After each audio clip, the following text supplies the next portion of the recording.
ஆகாஷ்வாணி.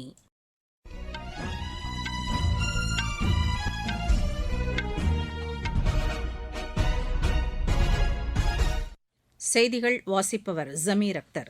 தலைப்புச் செய்திகள்: வளர்ச்சியடைந்த இந்தியாவை உருவாக்க தற்காலிக கல்வி முறையை புதுமை கண்டுபிடிப்புகளுடன் ஒருங்கிணைப்பது அவசியம் என்று குடியரசுத் தலைவர் திருமதி திரௌபதி முர்மு வலியுறுத்தியுள்ளார்.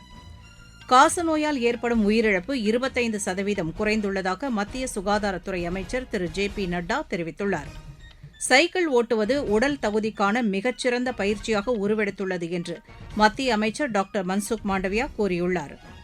ஈரான் மற்றும் பாகிஸ்தானில் இருந்து ஒரே நாளில் 3000 ஆப்கானிஸ்தான் அகதிகள் வெளியேற்றப்பட்டுள்ளனர். தேசிய துப்பாக்கிச் சுடும் சாம்பியன் போட்டியில் ஐஸ்வரி பிரதாப் சிங் தோமர் தங்கப்பதக்கம் வென்று உலக சாதனை படைத்துள்ளார். இனி விரிவான செய்திகள். வளர்ச்சியடைந்த இந்தியாவை உருவாக்க தற்கால கல்வி முறையை புதுமை கண்டுபிடிப்புகள் மற்றும் சுற்றுச்சூழல் பொறுப்புணர்வுடன் ஒருங்கிணைப்பது அவசியம் என்று குடியரசுத் தலைவர் திருமதி திரௌபதி முர்மு வலியுறுத்தியுள்ளார். கர்நாடக மாநிலம் மலவள்ளியில் ஆதி ஜெகத்குரு சிவராத்திரீஸ்வரா சிவயோகி மகா சுவாமியின் 1066வது ஜெயந்தி விழாவில் பேசிய அவர், இளைஞர்களை பொறுப்புள்ள குடிமக்களாக வளர்த்தெடுக்க ஆன்மீக அமைப்புகள் வழிகாட்ட வேண்டும் என்று கேட்டுக் கொண்டார். ஆன்மீகம் மனித குலத்தை ஒருங்கிணைப்பதுடன் இரக்கம், சகிப்புத்தன்மை, ஒருவரை ஒருவர் மதித்து நடந்து கொள்ளுதல் மற்றும் கூட்டு பொறுப்புகளை எடுத்துரைப்பதாகவும் குடியரசுத் தலைவர் குறிப்பிட்டார். நாட்டின் 20 மாநிலங்களில் உள்ள பஞ்சாயத் ராஜ் அமைப்புகளில் சமுதாயம் சார்ந்த பேரிடர் அபாய குறைப்பு நடவடிக்கைகளை வலுப்படுத்த 507 கோடி ரூபாய் ஒதுக்க மத்திய அரசு ஒப்புதல் அளித்துள்ளது. புதுதில்லியில் மத்திய உள்துறை அமைச்சர் திரு அமித் ஷா தலைமையில் நடைபெற்ற உயர்மட்ட குழு கூட்டத்தில் தேசிய பேரிடர் குறைப்பு நிதியத்தின் செயல்பாடுகளை பஞ்சாயத்து அளவில் விரிவுபடுத்த முடிவு செய்யப்பட்டதாக உள்துறை அமைச்சகத்தின் செய்திக்குறிப்பில் தெரிவிக்கப்பட்டுள்ளது. பேரிடர் பாதிப்பு அபாயம் உள்ள 81 மாவட்டங்களில் இத்திட்டம் செயல்படும் என்றும் மாநில அரசுகளுக்கு ஏற்கனவே விடுவிக்கப்பட்ட மாநில பேரிடர் நிவாரண நிதியுடன் கூடுதலாக நிதியுதவி வழங்கப்படும் என்றும் கூறப்பட்டுள்ளது. நடப்பு நிதியாண்டில் மாநில பேரிடர் நிவாரண நிதியாக 28 மாநிலங்களுக்கு 16,118 கோடி ரூபாயும், தேசிய பேரிடர் நிவாரண நிதியாக 18 மாநிலங்களுக்கு 2,854 கோடி ரூபாய் விடுவிக்கப்பட்டிருப்பதாகவும் உள்துறை அமைச்சகம் தெரிவித்துள்ளது.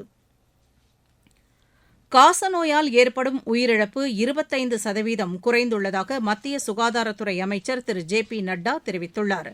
புதுதில்லியில் தமிழகத்தைச் சேர்ந்த நாடாளுமன்ற உறுப்பினர்களை சந்தித்து பேசிய அவர், காசநோய் ஒழிப்பு பணியில் தமிழகத்தில் பின்பற்றப்படும் மக்கள் பங்கேற்பு அணுகுமுறைக்கு பாராட்டு தெரிவித்தார்.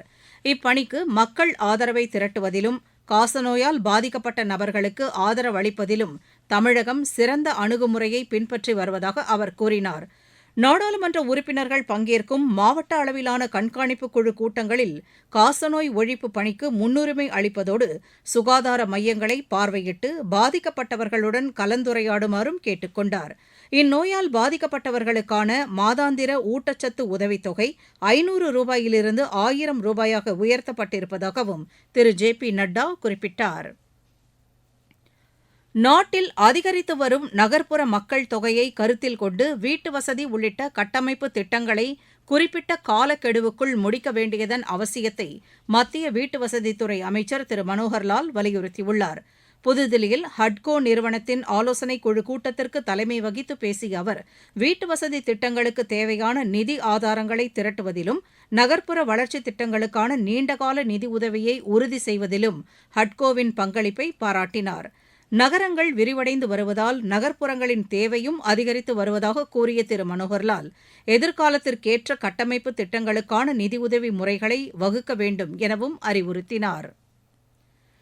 சைக்கிள் ஓட்டுவது உடல் தகுதிக்கான மிகச்சிறந்த மற்றும் எளிதில் மேற்கொள்ளக்கூடிய பயிற்சியாக உருவெடுத்துள்ளது என்று மத்திய இளைஞர் நலன் மற்றும் விளையாட்டுத்துறை அமைச்சர் டாக்டர் மன்சுக் மாண்டவியா கூறியுள்ளார்.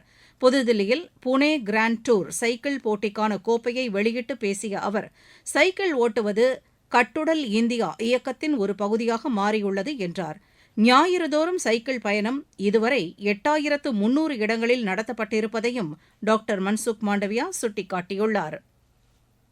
காற்று மாசுபடுவதை தடுக்க வாகன புகை வெளியேற்றத்தை கட்டுப்படுத்தவும் டயர் கழிவுகளை எரிக்கும் சட்டவிரோத தொழிற்சாலைகள் மீதும் கடுமையான நடவடிக்கை மேற்கொள்ளப்பட வேண்டும் என மத்திய சுற்றுச்சூழல் துறை அமைச்சர் திரு பூபேந்தர் யாதவ் அதிகாரிகளுக்கு அறிவுறுத்தியுள்ளார்.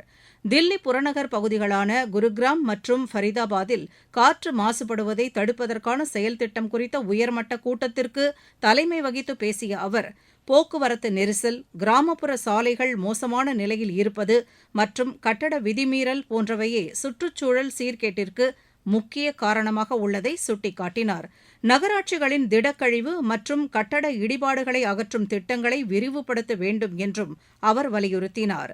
காற்று தர கண்காணிப்பு நிலையங்களின் எண்ணிக்கையை ஆதரிப்பதோடு மாசு தடுப்பு பணிகளில் மக்கள் பங்கேற்பை அதிகரிக்கச் செய்யுமாறும் திரு பூபேந்தர் யாதவ் கேட்டுக் கொண்டார்.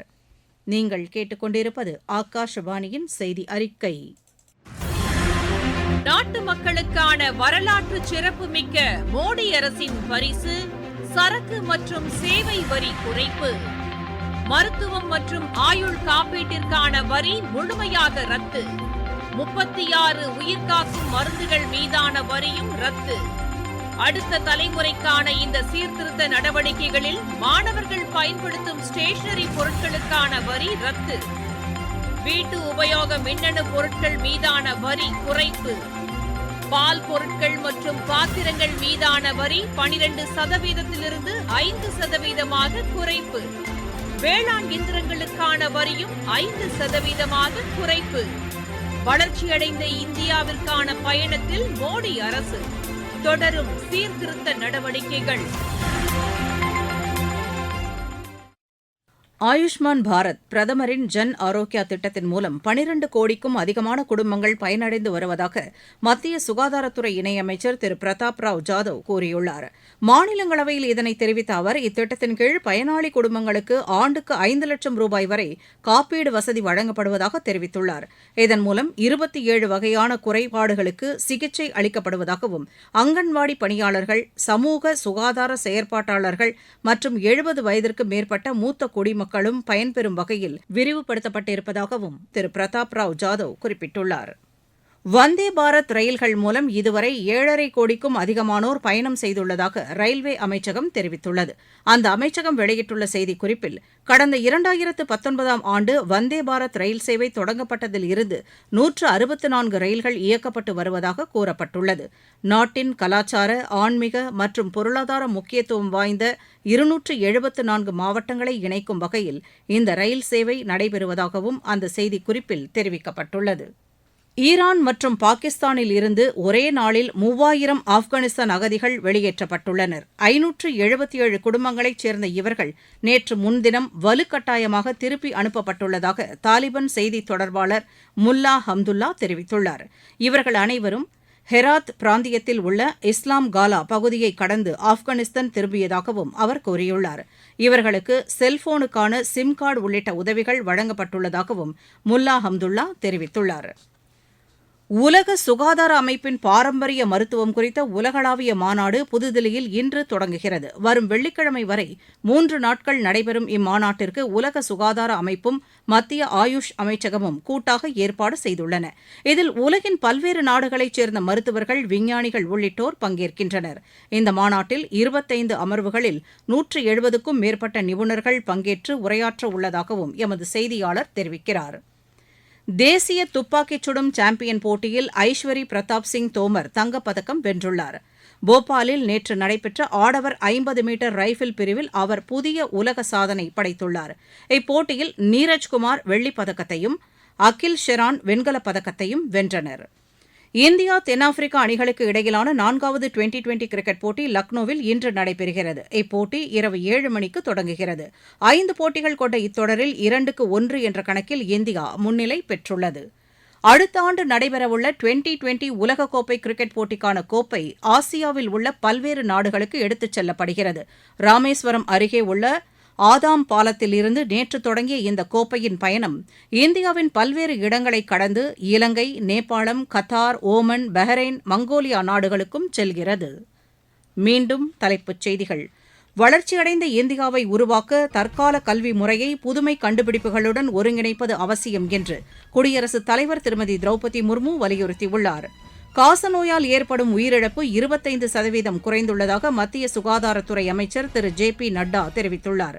சைக்கிள் ஓட்டுவது உடல் தகுதிக்கான மிகச்சிறந்த பயிற்சியாக உருவெடுத்துள்ளது என்று மத்திய அமைச்சர் டாக்டர் மன்சுக் மாண்டவியா கூறியுள்ளார். ஈரான் மற்றும் பாகிஸ்தானிலிருந்து ஒரே நாளில் 3000 ஆப்கானிஸ்தான் அகதிகள் வெளியேற்றப்பட்டுள்ளனர். தேசிய துப்பாக்கிச் சுடும் சாம்பியன் போட்டியில் ஐஸ்வரி பிரதாப் சிங் தோமர் தங்கப்பதக்கம் வென்று உலக சாதனை படைத்துள்ளார். செய்தி அறிக்கை நிறைவு பெற்றது.